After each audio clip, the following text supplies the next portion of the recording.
दाइले चाहिँ हामीलाई एकदमै राम्रोसँग ल्याइदिनु भयो है, धन्यवाद यसको लागि। एकदमै मिलनसार हुनुहुन्छ।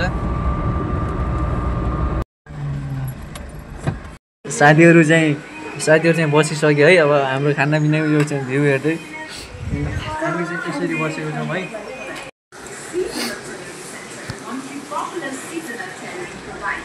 यहाँ हाम्रो राजा खाँदै हुनुहुन्छ, त्यहाँ चाहिँ हाम्रो ईश्वरजी स्टार्टिङमै भोक लागिसक्यो भनेर स्टार्टिङ भइसक्नु भएको छ। अब लास्ट टाइम म बचेको छु गाइस, हेर्नुहोस् म कसरी खान्छु। चाहिँ हामी लगभग सुन्दरी जलभित्र प्रवेश गरिसकेका छौँ। हामीसँग हुनुहुन्छ ढडाल अनि अहिलेसम्म हान्नुहुन्छ सनिप। उहाँहरूको चर्चा हान्ने बारेमा चाहिँ के भन्नुपर्छ जस्तो लाग्दैन मलाई। अब यसरी यात्रा छ रमाइलो। हल्का हाइकिङको अपडेट चाहिँ के भयो भन्दाखेरि हाम्रो साथी एकदमै थकान महसुस भइरहेको छ साथीलाई चाहिँ। यहाँ साथीलाई चाहिँ एकदमै त्यो थाकेर त्यो रुखको नजिकै हावा लिँदै अनि अब भन्नुहुन्छ भने मलाई त थाक्ने लाग्दैन भन्ने हुँदैन है, थाकिन्छ तर उठिन्छ भन्ने मेरो धारणा हो। केटाको चाहिँ के छ धारणा? मेरो थाकभन्दा नि मजा बढी आइरहेछ। हजुरको के छ धारणा? ठिकै छ। अब हेर्नुपर्दा सबैको चाहिँ भावना ठिक आएको कारणले तपाईँ पनि ठिक हुनुहुन्छ भन्ने आशा गर्दछौँ है।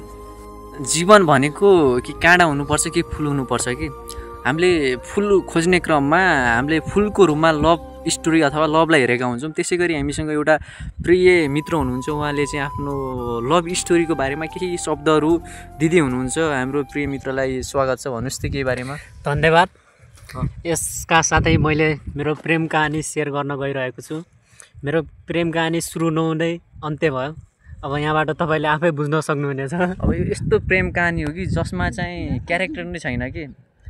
कस्तो प्रेम कहानी भनेपछि जहाँ केटी बिनाको प्रेम हुन्छ, केटी बिनाको प्रेम हुन्छ तर हामीले प्रेम कहानी अधुरो हुन्छ भनेका छौँ। जब मायाको अर्थ त फरक हुन्छ, तर हाम्रो साथीको विचारमा के रहेछ भनिदिनुहोस् एकपटक। अब कस्तो भन्दाखेरि मायाको अर्थ चाहिँ यथार्थ रूपमा भन्दाखेरि माया भनेको यस्तो हो कि जसलाई तपाईँले माया गर्नुभएको छ उसलाई चाहिँ नथाहोस् के उसले माया गर्दैछ भनेर।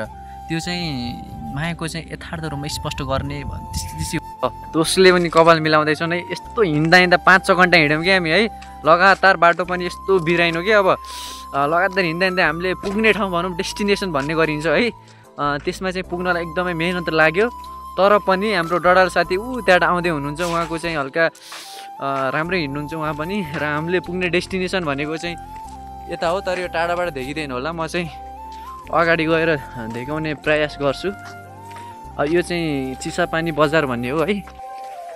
तपाईँहरू पनि आउनु होला यता, एकदम चिसापानी है। चिसो त छँदैछ, पानी पनि छ, त्यसैले चिसापानी हुनसक्छ। यो चाहिँ चिसापानी बजार देखिएको छ कि छैन है। अनि दोस्तको अगाडि हिँडेका साथै हामी यो ड्याम भनेको यस्तो दामी ड्याम हो कि यो final destination our is a big dream है। हाम्रो चाहिँ एकदमै ठुलो सपना थियो कि हामी एक दिन आउनुपर्छ।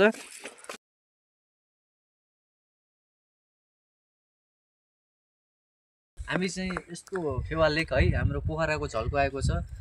यहाँ के भने थुप्रै खालका पशु पन्छीहरू नभए पनि है, यहाँ चाहिँ माछाहरू धेरै छन्।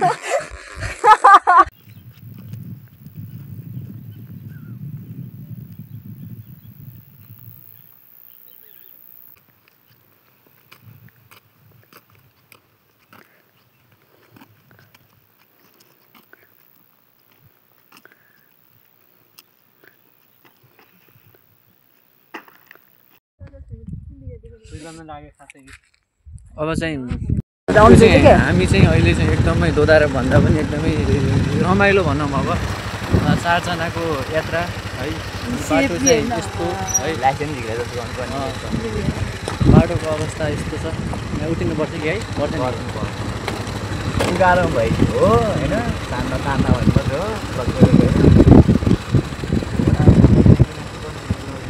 यात्राहरू चाहिँ रमाइलो छ।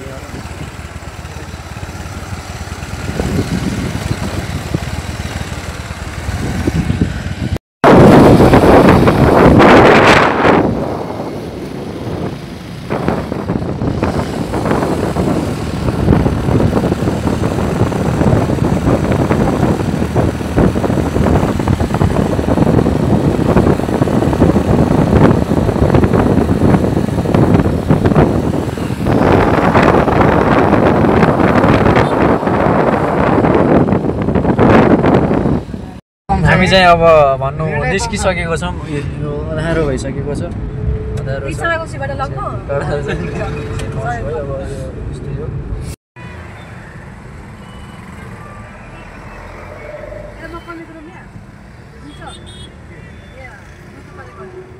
अब जाने बेला भइसक्यो